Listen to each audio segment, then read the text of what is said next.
नमस्कार, कैसे हैं आप सब लोग? देखो, एंटी करप्शन मामलों में जो होता है फिनोप्थेलिन टेस्ट, वो क्या होता है, इसका क्या बेनिफिट है, किस प्रकार होता है, तो अपन समझते हैं, साथ ही बैठते हैं। देखो, ना मुझे मालूम है ना आपको मालूम है, डिस्कस साथ साथ ही करेंगे तो किधर हो जाएगा।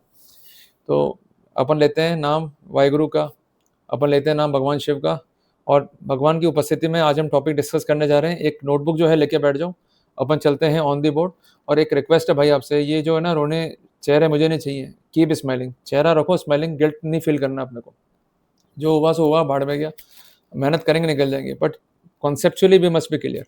आपका ज्ञान जो है आपकी ताकत है बहुत बड़ी, जितना ज्ञान अर्जित कर लोगे उतना ही फायदा ले जाओगे। क्लियर है? तो कभी कभी हंस भी दिया करो भाई, स्माइल। चलो आ जाओ ऑन दी बोर्ड। कार्रवाई होती है एंटी करप्शन की, खासकर ट्रैप प्रोसीडिंग, उसमें फिनोप्थेलिन टेस्ट जो है महत्वपूर्ण है। उसके बेसिस पे ये कंफर्म करते हैं कि there is an acceptance. Maharashtra zone में ये टेस्ट नहीं होता है, वहाँ पर होता है यूज़ एंथ्रासिन। वहाँ पर करते क्या है, जो कंसर्न व्यक्ति विशेष है उसको ले जाएंगे अंधेरे में, यूवी लाइट की सहायता से ट्रेसेस को जो है देखते हैं और वर्कआउट करते हैं। ये है इसका छोटा सा साइंटिफिकली बेसिस। बेसिकली एक बात ध्यान रखिएगा कि फिनोप्थेलिन टेस्ट जो है ये है कंक्लूसिव टेस्ट नहीं है। It can be use for the purpose of corporation. Prosecution को स्टिल जो है डिमांड प्रूव करना होगा। अगर डिमांड साबित नहीं है, मियर acceptance, मियर recovery can not be the basis for conviction. Usually क्या होता है इस तरह के टेस्ट में कि जो एसीबी है या सीबीआई है, जो करेंसी नोट है उस पर अप्लाई करवाता है पाउडर थ्रो कांस्टेबल। ये प्रोसेस भी गलत है, सेक्शन 17 पीसी एक्ट का उल्लंघन है। केवल इन्वेस्टिगेटिंग अथॉरिटी ही एविडेंस से डील विद कर सकता है। उसके बाद ये कंसर्न जो नोट है जिसमें पाउडर अप्लाई किया रहता है, ये रखवाए रहते हैं कंसर्न परिवादी के पास में, विद इंस्ट्रक्शन कि जब अक्यूज रिश्वत मांगे तब रिश्वत जो है प्रोवाइड करें। जब अक्यूज को परिवादी अमाउंट जो है ट्रांसफ़र करता है, उसके बाद टीम जो है पकड़ लेती है अक्यूज को। फाइनली ये नोट जो है रिकवर होते हैं और उसके बाद ये टेस्ट जो है परफॉर्म होता है। अगर रंग जो है पिंक आया तो ये कंफर्म करते हैं कि अक्यूज ने पैसा जो है एक्सेप्ट किया है। पर एक बात मैं आपको स्पष्ट करना चाहता हूँ कि ये टेस्ट जो है परफॉर्म करना होता है as soon as possible. Judgement है एन विजय कुमार बनाम स्टेट ऑफ तमिलनाडु का। जजमेंट डेट है 3 फरवरी 21। अगर ये टेस्ट परफॉर्म हुआ डिलेड, इसका कोई भी जस्टिफिकेशन नहीं है, तो वहाँ पर आप जो है फ़ायदा ले सकते हैं। क्लियर है? कई बार ऐसा होता है कि ये बयान भी ले रहे हैं, आपका कन्फेशन भी ले रहे हैं, पूरी कार्रवाई कर रहे हैं, नोटों को रिकवर कर रहे हैं, उसके बाद टेस्ट कर रहे हैं। इनलीगल टेस्ट है। रिकवरी से पहले ये टेस्ट परफॉर्म करना है, इमीडिएटली ऑन स्पॉट ये टेस्ट परफॉर्म हो जाना चाहिए। अब एक एग्जांपल लेंगे हम समझने के हिसाब से भी, और उससे पहले एक साइंटिफिक फार्मूला है, उसको आप जो है नोट डाउन कर लो। ये पिंक रंग जो है क्यों आता है? जो फिनोप्थेलिन है जब रिएक्शन करेगा सोडियम कार्बोनेट से, तो बेसिकली पिंक कलर जो है आएगा। ये केवल एक साइंस और कुछ भी नहीं, इससे अधिक। क्लियर है?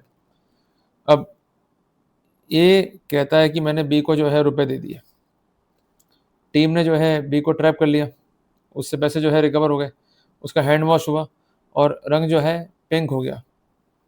तो इसका मतलब क्या है कि इसने पैसों को छुआ है।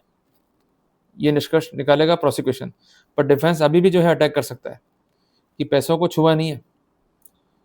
कंसर्न जो परिवादी है ये पैसे फेंक कर गया, इतने में टीम आ गई, टीम ने जो है पैसे मुझसे उठवाए और पैसे गिनवाए, जिस कारण ये केमिकल जो है ट्रांसफ़र हुआ है मेरे हाथों में। तो ये क्या हो गया, एक प्लॉजिबल एक्सप्लेनेशन। तो कुल मिला करके टचिंग के बारे में कोई भी एविडेंस नहीं देगा फिनोप्थेलिन टेस्ट। केवल इतनी सी बात है कि अगर छुआ होगा तो निश्चित तौर पे केमिकल भी ट्रांसफ़र हुआ होगा, जिस कारण जो कलर है वो पिंक आ जाएगा। पर जहाँ मनी जो है वो थ्रस्ट किया गया है फोर्सफुली, या in absence of concern accused, जो परिवादी है वो पैसे रख के आ गया, इतने में टीम आ गई, पैसे जो है गिनवाए, या गलत तरीके से मनी को जो है प्लांट किया गया है, तो वहाँ पर ये टेस्ट डाउटफुल किया जा सकता है। इसलिए रास्ते बहुत हैं बचने के। वर्कआउट जो है करना पड़ेगा, अगर वर्कआउट नहीं करोगे नुकसान खा जाओगे।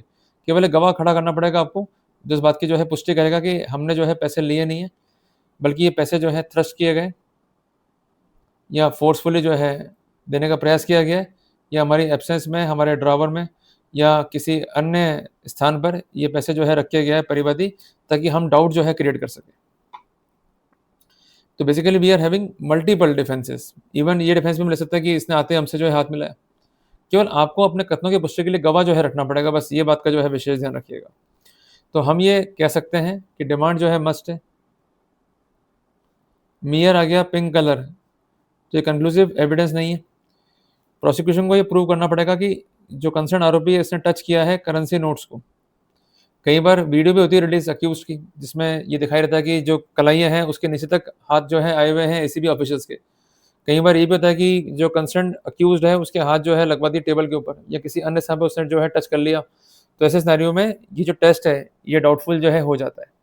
तो कुल मिला करके जो कंसर्न केमिकल है इसका सोर्स क्या है, इस पर हमें चर्चा करनी चाहिए। स्टॉक क्या है, इस पर चर्चा करनी चाहिए। मालखाना एंट्रीज क्या है, इस पर चर्चा करनी चाहिए। और अगर कोई हमारे पास वीडियो रिकॉर्डिंग है या वीडियो फुटेज है जिसके बेसिस पे दिखाई दे रहा है कि ये टेस्ट करते वक्त या उसको करने से पहले कंसर्न जो आरोपी है इसके हाथों को जो है छुआ गया है या इंसर्शन जो है दिखाई दे रहा है, तो वहाँ पर हम डाउट जो है क्रिएट कर सकते हैं। क्लियर है? तो कुल मिलाकर के नटशेल में हम ये कह सकते हैं कि it is not the conclusive test, ये केवल एक कोरोबोरेटिव टेस्ट है। अगर ये टेस्ट फेल होगा या हम संदेह क्रिएट कर पाएंगे, definitely we could have the benefit. तो ना क्लियर आपको कि क्या है ये टेस्ट और किस प्रकार जो है परफॉर्म होता है और हम क्या संदेह जो है क्रिएट कर सकते हैं। इसलिए घबराएं नहीं, केस है मानता हूँ, पर वर्कआउट करना पड़ेगा। बगैर वर्कआउट के जीत नहीं पाओगे। और एक बात ध्यान रखना, जैसे हम गए थे 10वीं बोर्ड के अंदर, 12वीं बोर्ड के अंदर, हमने तैयारी करी थी, फिर एग्जाम दिया, फिर पास हुए, वही काम कोर्ट में। आप कितना ही कह लो कि साहब मैं इनोसेंट हूँ, मैंने कुछ नहीं किया है, कोर्ट छोड़ेगी नहीं आपको। जो भी एविडेंस है उसको डाउटफुल करो। आप डिफेंस हो, आपको ऐड करना है एज प्रोफेशनल डिफेंस। कुछ भी करो पर होना चाहिए लीगल और तरीके से काम करो। आपको एविडेंस को कॉम्प्रोमाइज करना है, सस्पेक्ट करना है, डाउट क्रिएट करना है, ताकि आप जीत सको। कोई गलत काम नहीं किया आपने, गिल्ट फील नहीं करना है। चाहे वो कितना ही कहें कि आपने ये कर दिया, आपने वो कर दिया, शर्म करो, ये करो, वो करो, कुछ नहीं। जो हो गया सो हो गया, बट वर्कआउट करो। निकलना है मीन्स निकलना है, बस ये तय कर लो। पॉजिटिव ऑरा मेंटेन करो, नियमित जाओ भगवान के मंदिर, नथिंग टू वरी अबाउट, कुछ नहीं होगा। पर इसलिए बस लगे रहो, बस ये छोटी सी बात है। जल्दी मिलेंगे अपन एक नए टॉपिक के साथ।